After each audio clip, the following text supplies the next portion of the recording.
Hello, hi. Yeah, just today wanted to share with you what's in store for um, balance of second half of 2022. Of course, we can look at the good ones are actually there's a bear market rally, and that may happen because we have had 8 to 9 weeks of consecutive downturns, and then you may also be looking at some great news, which is U.S. is releasing its oil reserves, and then got OPEC Plus agreeing to release more oil as well, and that will actually, as you know, the inflation now are mostly contributed by the core um items like uh, flour, wheat, and energy and gas. So this will reduce it. Hopefully, and inflation may be tame. Of course, it has reached an all-time high, 8.9, and of course, the direction for the month of May is the first month in May that signals something that's really good, which shows that it has been tapering down from I think 8.9 to about 8.5.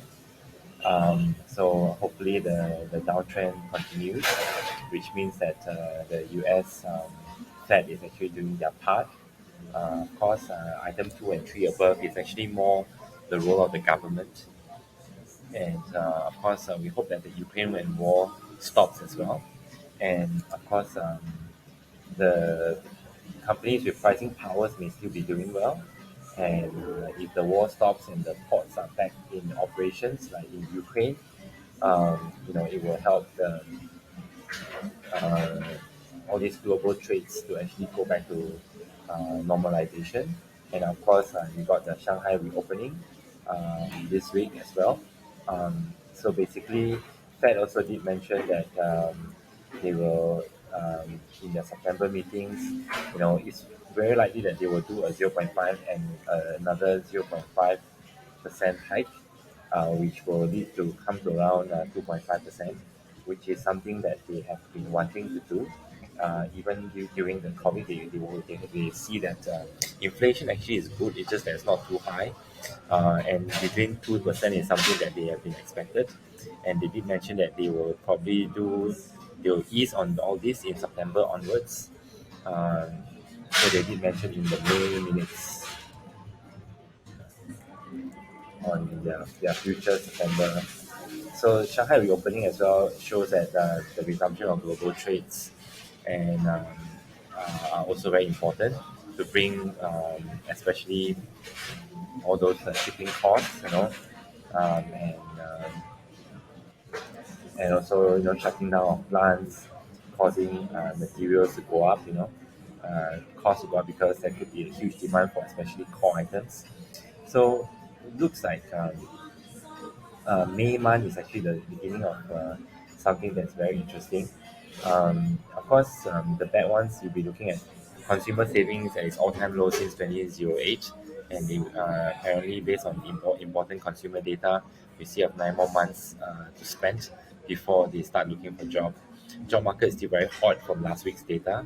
As I mentioned before, good news in the market is actually not good news because that would mean that Fed will become more hawkish to increase more interest rates to slow down the market. But of course, if you get bad news like Snap, reporting lower guidance and all that, issuing announcement on lower guidance on the expected profit, you will get 30-40% down on the equities. Of course, job market is good that came out last week. That would also means that spiraling wages may just be temporarily going for a breather, and it may be on the way up as well. So Jamie Dimon, JP Morgan, of course, the CEO, he did say economic hurricane is coming. And then of course you got the China trade war as well. If they follow the Russia method, it could be a war as well as a trade war, which means that more disruption to supply chain.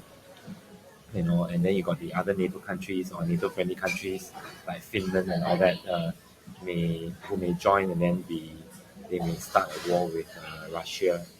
So I just want to show you a couple of very interesting video on what I've read about this.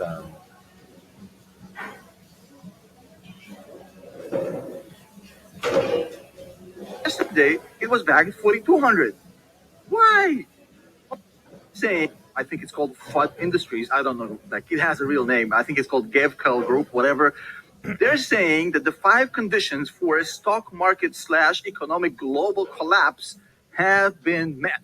So basically, they're saying that the world liquidity in US dollars is going down fast, US energy prices is spiking out of control, global trade is completely fucked, inflation is out of control, and fear is at all time highs. Now, I'm kind of confused because I thought we're already in the middle of a meltdown, but hey, the question is like, what the fuck is going on? I mean, these guys are putting out research like that. We have Jamie Dimon saying that the hurricane is coming.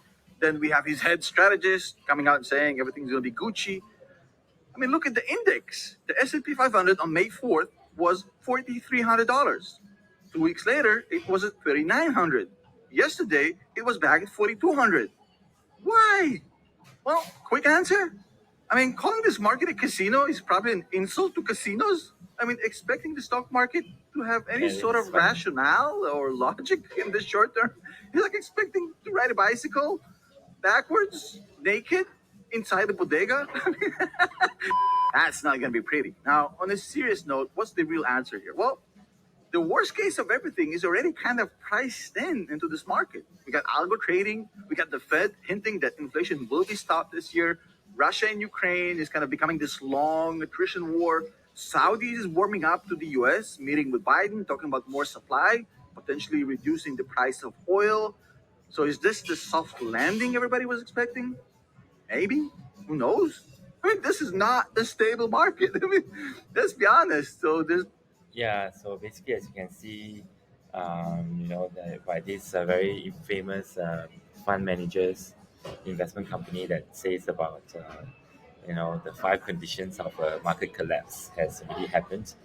But of course, Tom Nash, a very famous YouTuber, he did say that everything has already been priced in. So I'm kind of leaning towards Tom Nash in terms of this outlook as well.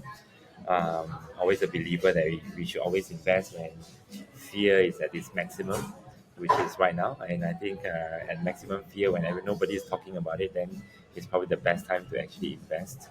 But of course, dollar cost averaging is still the way forward. And and then you sell and you see your wet market seller or your florist start to say, buy these stocks or buy that stocks. Yeah. So yeah, thank you very much. Hope you like the video and find it useful for your market planning investment for the second half of 2022. And please like and subscribe. Thanks a lot.